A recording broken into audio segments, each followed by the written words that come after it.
bwe tutandika okusaba n'ebigambo Mukama Katonda yabitadde era mu brackets bwe tutandika okusaba n'ebigambo Mukama Katonda ne tusembyayo mu linnya lya Yesu otyo tuba tutegeeza omuntu y'omu oba Katonda y'omu. Yesu si wanjawulo ne Katonda nti ono mwana wa Katonda atuwa obulokozi ne tulokoka nga bwe yayogeranga ku musaalaba yagamba kitange basonyiwe ekyo nakyo kiri mu bukomera tetulina kusinza oyo taata we ne tulyoka tusaba mu linnya lye. Kitegeerekese oba twagala okwebaza Jackie okubuuza ekibuuzo ekyo tuzze tuddamu ebibuuzo ebiyigiriza ku bwa Katonda kye tuyita the Godhead. Ebibuuzo ebikwatagana ku bwa Katonda tebisobola kuggwaawo ate biyinza kuddibwamu satisfactory oba ne bimatizibwa lwa nsonga emu. Teri muntu ayinza kunnyonnyola Katonda n'amumalayo. Ekyo kyokka Katonda kye yatubikkulirako nkiddamu. Ekyo kyokka Katonda kye yatwebikkulirako ffe kyokka kye tuteekwa okumumanyaako. Ebibuuzo bingi ku Katonda tugenda kusigala twebuuza byebuuze naye nga tusobola kubifunira kyakuddamu. Ng'omwana bw'asigala nga yeebuuza ebibuuzo ku bazadde bye byatayinza kwanukula. Because wa mami amata agajjawa naye ye bw'ayonka matawa gavaawa n'ayonka. Ndaba ensonga eyo olaba omwana atandika n'okwebuuza twalabanga TV edda oba radio ntugiwuliza tulowooza aboogera bali munda mu radio era nga bw'ofuna omukisa ogikwatako nga muzeeyi taliiwo ofuba kugisaanukula aboogera abo bajjemu. Omanyi lwaki twakolanga ebyo? Kuvumbula. Naye nga nekitugezaako okwagala okutegeera kiri far beyond our understanding. Kati abaana b'abantu tufaanana ng'omuntu awuliriza leediyo ntandika okubuuza.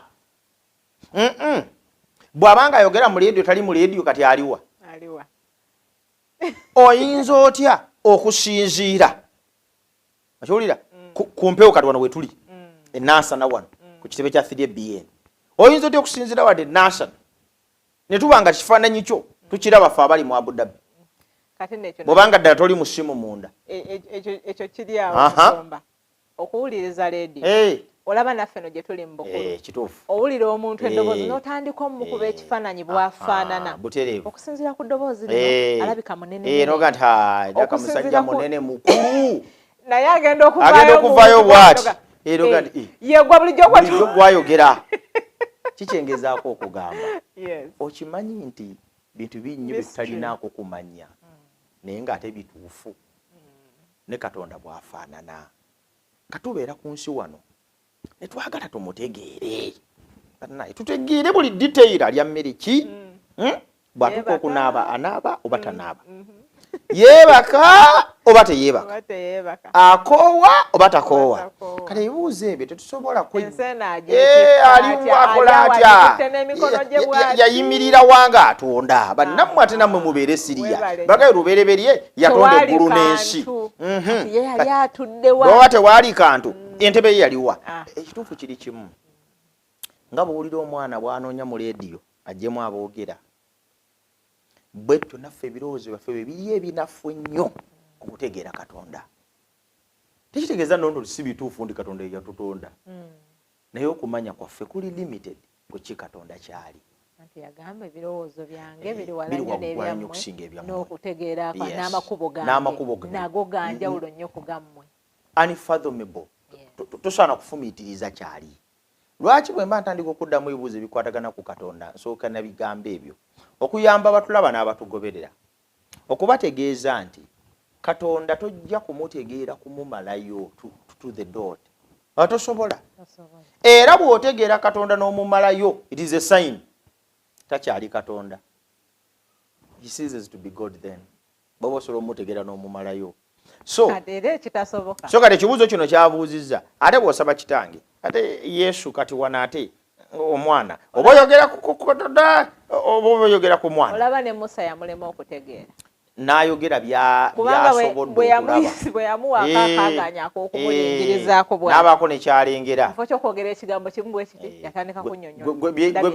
Gwe bye yannyonnyola olaba bikwatagana ne bye yalaba. Gwe ne bagamba olabye ekintu kiggwera ajjudde ekisa alwawo okusunguwala tagoba boononyi mu maaso ge. Tatunnyonnyola munene muwanvu. Musa lwaki tayinza kuwa description? Because he couldn't see God fully. He could not comprehend who he is. Kakati bwe tutuuka ku kya Katonda kino tukimanye ndi kyokka kye yatwebikkulirako. Let us understand that, embrace it and worship. Otherwise we don't have answers to all questions concerning God. Nay, concerning Jesus and the Father, Jesus is God the Son and the Father is God the Father. Bikulako ennyirira otusome ku Yesu. Bagambe wensooka muli kitange ate ne mmaliriza mu Yesu. Ndi kwomu kati sooka otusomeko ennyiri wano. Yokaana 13. Yokaana 13 tusome. Tujja kusomayo nga bbiri awo tubeko endala zitugattako. Yokaana 13 agamba atya? Yokaana 10 olwasatu agambye atya? Agambye bw'ati. Ndiki? Agamba nze ne kitange tuli omu. Kati bw'otandika essaala yo ne kitaffe ali mu ggulu n'omaliriza nti mu linnya lya Yesu, olunyirira olwo olusoma lukugamba ki? Bali omu, balina entegeera y'emu. Kati gwalina obuzibu okulowooza nti balina enjawulo nnene. Nasoose kusabira mu mulala kakati ate nfundikidde mu mulala. Kati ekizibu kyo nga muntu. Naye kitakifuula nako nokifuula agambe mu linnya lya Mukama waffe Yesu Kristo. Essaala etandike ne mu linnya lya Mukama waffe Yesu Kristo. Whichever the case, nze ne kitange tuli omu. Omuyigiriza omu yagamba Yesu tulage kitaffe. N'okutuusa kati tontegeera nga Filipo. Gwe kimanyi nti alabye ku nze. Bikola Bakolosaayi 18 kusumika 15 ndowooza lwe lunaawooma, lwe 15 luyinza okutuwoomera ennyo. Bakolosaayi 15 bikulawo okulabe. Agamba atya? 15 agambye atya? 15 eri wagamba Colossians 1:15.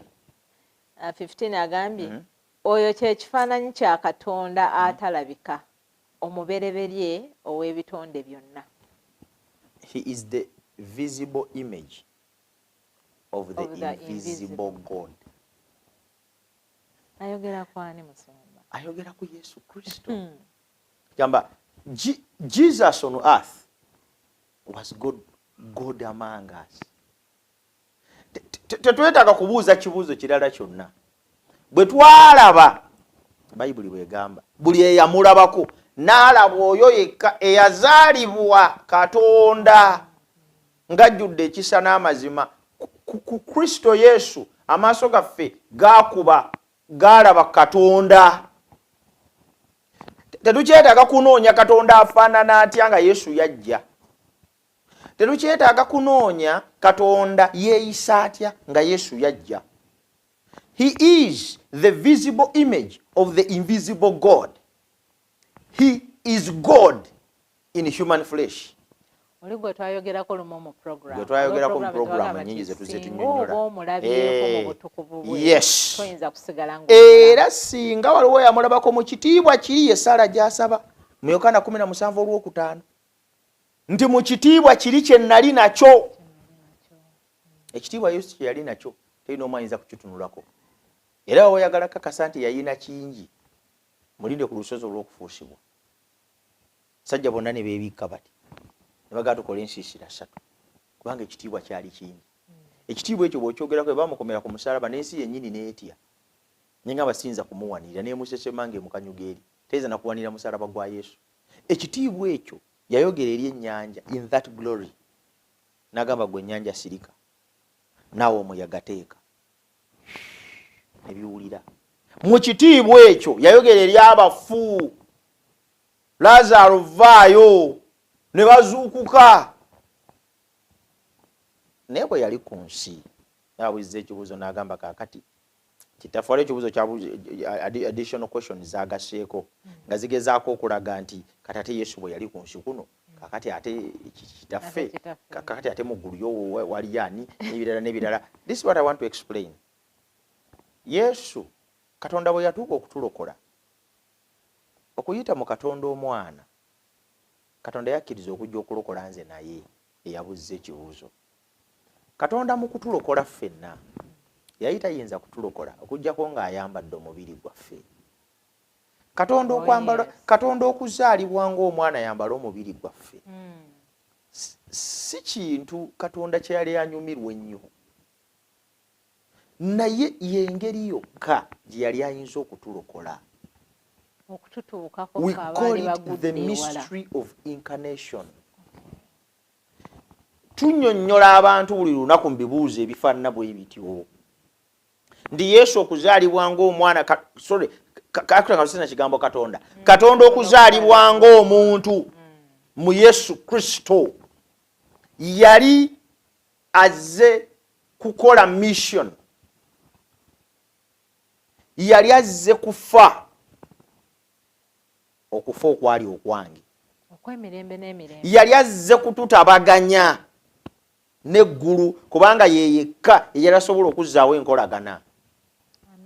Yali azze kututeerawo kkubo lya kusonyiwa kwa bibi byaffe ng'awaayo saddaaka etaliiko kamogo. So God was here in Christ to save us. Era bwe yamaliriza omulimu ogwo ne yeddirayo. That's why Yesu mulamu taliwe mu kitiibwa kye yali nakyo. Kikyengezaako okutegeeza mu kino nti ekibuuzo ekifaananako bwe kityo nsaba busabye abawuliza kuba babiwuliza bingi bye bimu ebyo bategeere ekisooka nti Kristo okujja n'azaalibwa wano kimuwa tayito ey'omwana son. Tayito y'omwana agifuna because he was born. Wow. That's why we call him God the Son, because he was born. Kikimuweesa tayito ya son. Because he was born. Naye okuzaalibwa kwa Yesu kwalina purpose. Bikolako mu Befeso 2. Tujja kusomera ndowooza ezennyiri ntono nnyo. Abefeso 2 olwokutaano paka olw'omunaana tujja kukoma ku olwo.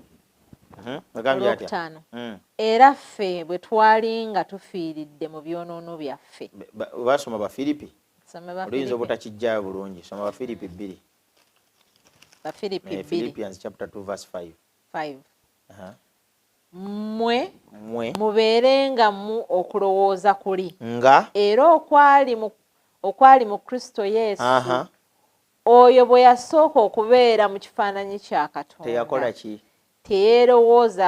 Teyalowooza kintu ekyegombebwa okwenkanankana ne Katonda. Naye yakola atya?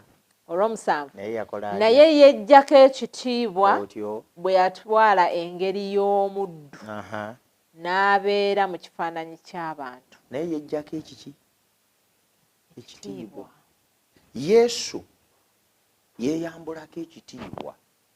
Ekigambo nti yeggyako ekitiibwa n'adda mu kifaananyi ky'abantu n'abeera mu ngeri y'obuddu kitugirayo picture eya ki Yesu kye yali ng'ali ku nsi. That is why Yesu bwe yali ku nsi he needed to pray. He needed to pray because he was in human flesh. That's why Yesu bwe yali ku nsi yali yeetaaga okulya era ng'enjala emuluma. That is why Yesu bwe yali ku nsi yalina attachments eza family. That's why Yesu bwe yali ku nsi yayokoolanga kitaawe. That's why Yesu bwe yali ku musaalaba yakoola kitaawe because he was in human flesh. Yesu yandibadde yes, he was a dependent. Human flesh. Ayambadde omubiri gw'obuntu. Kitegeeza he needs to pray. He has the same struggles that we are passing through. Exactly. Kubanga bw'aba teyafuukanga ffe then taqualifyinga kutulokola. Kuba tasobola kutegeera mbeera zaffe. Our struggles were his struggles. Bayibuli kyegamba Bebulaniya 2:17 n'olusome okukwongera okunyweza kino. 2:17 Bebulaniya agamba atya? Abebulaniya 2:17 agamba ati 2:17 2:17 agamba bw'ati kyekyava kimugwanira mu byonna okufaananyizibwa baganda be otyo alyoke abeere kabona asinga obukulu otyo ow'ekisa otyo omwesigwa otyo mu bigambo ebiri eri Katonda genda maaso olw'okutangirira ebibi by'abantu otyo olw'18 kubanga olw'okubonyaabonyezebwa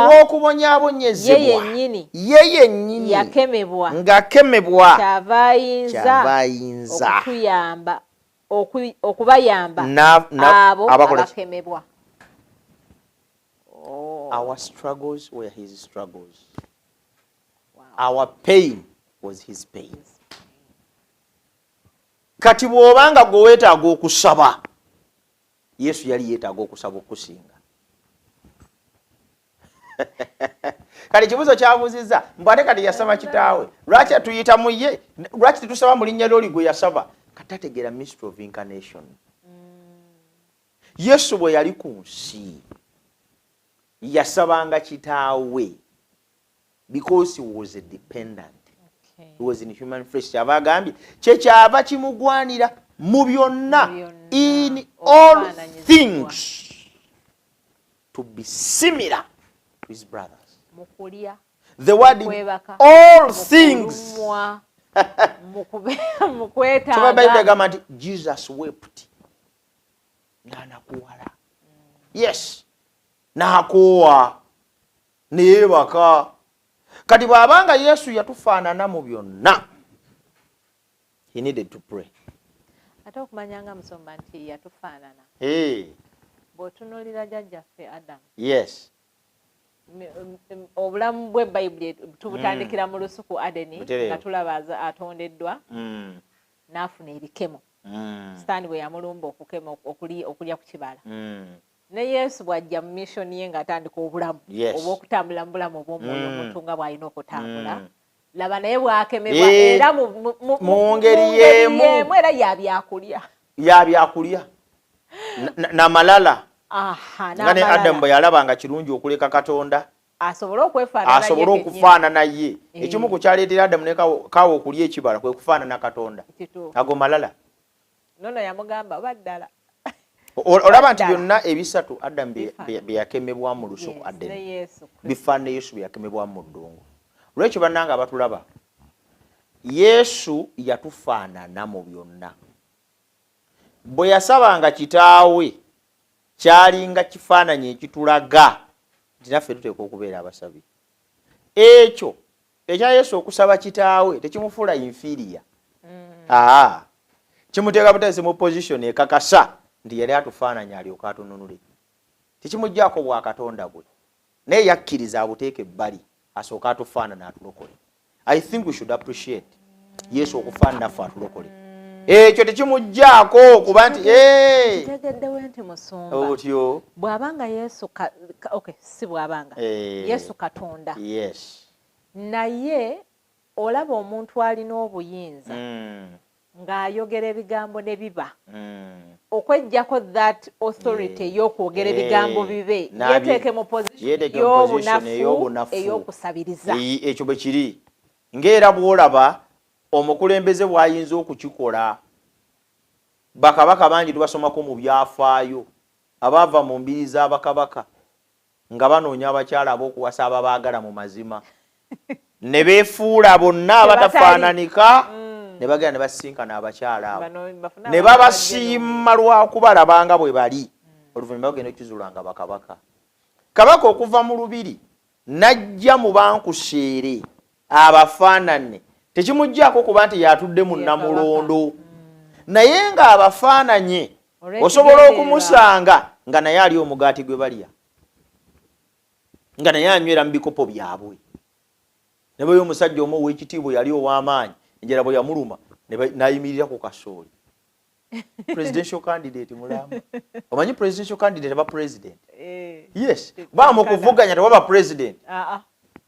kasita balaunchinga campaign batya ekiseera ekyo eggwanga lyonna teriba na president naye president w'eggwanga mulamba jatuuka ekiseera ng'enjala emulumye n'ayimirira n'asaba kasooli ku sigiri ate n'amulira ku kkubo kyeŋŋamba ekyo tekimuggyako kuba nti yali presidential candidate tekimuggyako kuba nti yali aweebwa ekitiibwa mu kibiina tekimuggyako kuba nti yayina makulu era ne ku ballot paper yasigalako naye kikulaga nti ye naffe tuli beebamu abantu bagenda okukiikirira kati Yesu okusaba ebirowoozo byabwe n'okugira ddala mu mbeera zaffe siri wanjawulo bafaanana kati ne Yesu yali tayinza tulokola nga tatufaananye yali tayinza tulokola nga tatulinaanye yali tayinza kutulokola nga tayambadde kye twambadde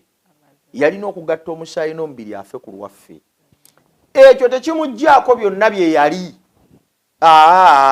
nekimuteeka buteesi mu kifo okutulaga tinnabafaanana kubanga mbaagala nnyo kitaffe omwana n'omwoyo omutukuvu oyo ye Katonda. That is the Godhead, 3 persons in one. So no one is inferior to the other. Co-eternal, existing divine personalities. There is no inferiority here. Temuli superiority. Yakakati omwoyo ono munafumu. Munafumu. Ate musomba ndaba omulabi wange akirowooza. Mwana ono. Kitaffe ono yali waggulu. Akati kitaffe ono yabakulembera bano. Omwana ono akola byamugamba. Omwana kitaye bw'ayogera omwana n'akola. Ate omwana bw'ajja n'akola. Kati omwana bw'atandika agati omwoyo omutukuvu kati order order emaze okufuluma kakati gwe gandi execute this order.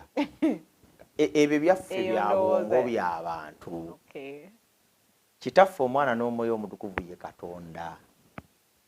They are equal in everything. Mukutonda ensi beebo, mukulokola, mukununula. That is the God we worship. Father, Son, and the Holy Spirit. So, ekyo weebuuza ekibuuzo ekigamba nti lwaki tetusabira ddala kitaawe ng'ate naye gwe yasaba ng'akitegeere nti Yesu ekyamusabya nga tukimunnyonnyodde tekijjaawo kuba ndi Kristo Katonda. Naye olw'okwambala omubiri gw'obuntu kyava agambye naye yejjako ekitiibwa. Bwe yejjako ekitiibwa pa kale n'afuuka vulnerable. Nga bwe nkuwadde ekyokulabirako kya Kabaka. Singa President Museveni amala n'ava mu State House nga tewali ategedde n'asalawo ajjemu owino agulemu ebintu n'ayambala bulungi nnyo nalekako ne face mask tumuseeranga abalala. Ndega muzeyi nawe tuviire tuyitewo. Agani muzeyi nawe vaayo ate nawe tunyigirize oba togulagula oba togulegenda kubanga akkiriza najja mukaawamu. Kyovula banti abagagga bangi tebagala kugula mu downtown. Kubanga mu downtown kasita olumba n'oyingira ekikuubo. Kati tufaanana. Mukokola ng'ombe. Muzeyi vaayo fast. Kati oba gwani. Bagenda n'okwogera ekyo nga bakutoba. Oba ovuga V8. Oba gwani kasoyingira mu kafunda twenyigiro omu. Kati Yesu kasita yakkiriza n'ava mu kitiibwa ky'obwa Katonda n'ajja mu downtown atufaanane asobole otulokola okutujjayo. Byonna ebiri mu downtown byali birina okumuyoleramu nga n'ebimu ku ebyo kwe kwesigama Katonda. Naye ekyo tekimufuula nti tali. Era tusaba yabuze ekibuuzo. Era tusaba yabuze ekibuuzo. Asabe nga mu linnya lya Yesu. Kubanga Yesu Katonda. Munonozi era mulokozi. Tewaliwo njawulo, there is no particular order bw'obayita. Kiki twagambye bune bw'oba osazeewo okutandika ng'ogamba mu linnya ly'omwana Yesu Kristo kitaffe n'omwoyo omutukuvu. Kwe otandika there is no order. Kubanga bw'oyogera n'omu oba oyogedde nabo bonna. It is all. He is God. Yes. One God in 3 persons. Amen. Tweyanziza nnyo tweyanzeege Jacqueline ekibuuzo ekyo. Nsomba kyetuddamu wali ne tugamba tonabuuza kirala nti ebyatubikkulirwa Katonda bye byaffe. Mmanyi sisobola kukikunnyonnyola n'okitegeera kubanga naye kennyini akikunnyonnyola yennyonnyola ekyo ekyambikkulirwa. Nze ani okunnyonnyola Katonda eyantonda mukakase Morini nga bwe mutegeera ne langize ekituufu nange mba nziramu ekibuuzo ng'ekyo naye nga nange ŋŋambugambye nti Mukama nsaasira ompe ekifaananyi ekituufu kyenyinza okunnyonnyola abantu. However, I cannot satisfactorily explain who God is. How can God be one in three persons? Ekyo teri mwana wa muntu asobola kukikola. However, tukkirize ekyatubikkulirwa Katonda tumusinze. Nga batwesunga okwongera okutegeera n'ebisingako bigenda mu tujja kutegeera ebintu tugenda okutuuka nga tugamba zaali rose ze yagabanya bw'atyo mu ngeri nga bwe yalaba.